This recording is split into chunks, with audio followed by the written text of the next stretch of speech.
Good Thursday afternoon and welcome to my Yang Woman transmission.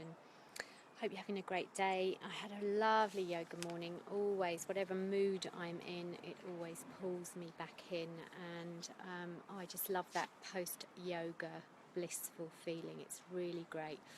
Bumper numbers this morning in class with my seniors, so really good, really enjoyed it. I loved it. So we've got to yesterday, but I'm going to do it today, is just take a moment with me, if you will, if you're just tuning in, to just stop and breathe. Bit of background noise, a bit like Piccadilly Circus, but hey. Let's become present to our breath. And as you inhale, draw yourself into the expanse of the body, feeling the breath down into the feet and into the fingers and the hands.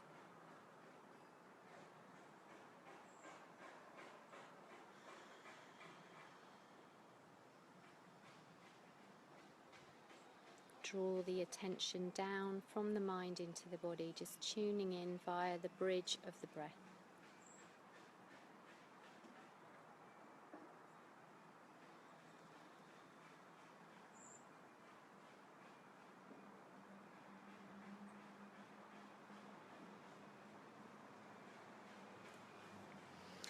Lovely feeling. Okay, so to continue with the transmission for Yang Women, this is day 6 of 7 of the desires that we have. I talked a little bit yesterday about contentment and had some great comments, and it did strike me that any feeling that we feel is not a permanent feeling. So if you feel more discontent than content, then there's opportunities to shift the balance, but we will always notice the contrast between feeling content and then discontent, like feeling love and then feeling hate, or feeling anger and then feeling happiness. So it is the contrast that we live in, and it's accepting the contrast rather than trying to push away what doesn't feel good. So we talked in the first 7 days about the challenges of Yang Women, and this last few days we've been talking about the desires. And then in a couple of days' time I'm going to start talking to you about how to let the yin in, how to bring back the balance. And obviously I've got loads of things that I've got in my tool bag in terms of yoga and everything else. But today I wanted to talk about the desire to, and I wrote it down because it just felt like it flowed, to just let go, to step down, and to have a sense of being able to lean on.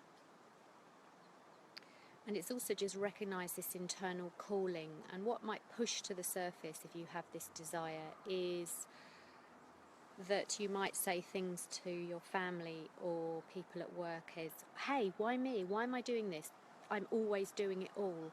Or what about me? Or, it's not fair, I always seem to be doing everything. And what happens out of this is that we've created reliance. And being a Yang woman, again, we're very directive, we're very decisive, we can make 10 decisions in the space of a couple of minutes. And so people get to know that we do these things really easily and effectively. And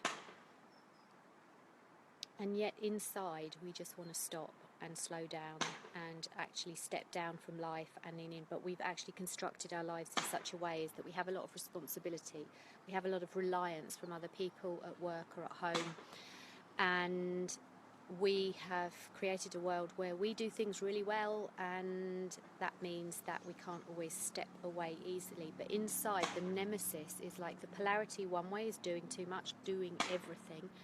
And then the opposite is, I just want to step down, I just want to stop doing, I just want to dump the responsibility and not do anything. Today, it's just not happening.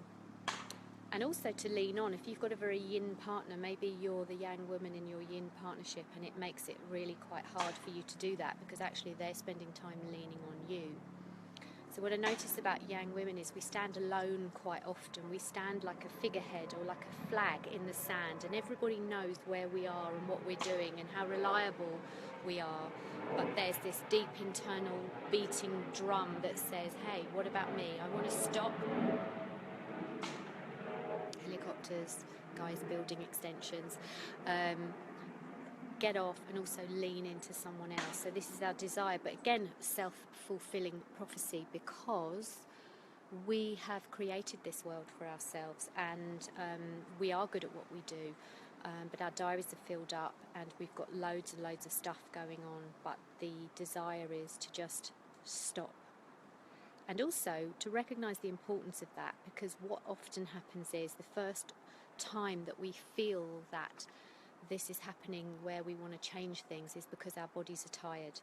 A tired body means that the mind is running ahead of the body and the body hasn't caught up yet, and we need to do something about that. So this desire to stop, let go, slow down, lean on. And actually it's important because we create the polarity the other way of doing all this, but what we really need is the opposite, which is time out, stop time.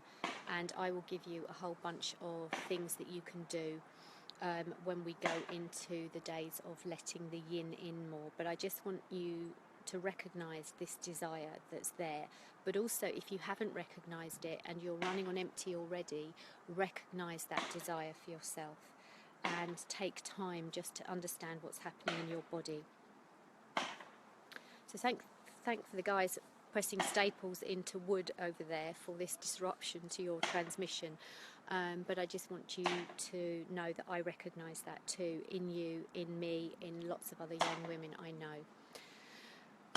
So that's a short transmission for today, and we'll talk tomorrow about the last desire, which is for freedom. Oh, freedom.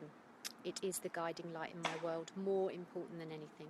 So until tomorrow, I honour you, I salute you, and I love you, young woman.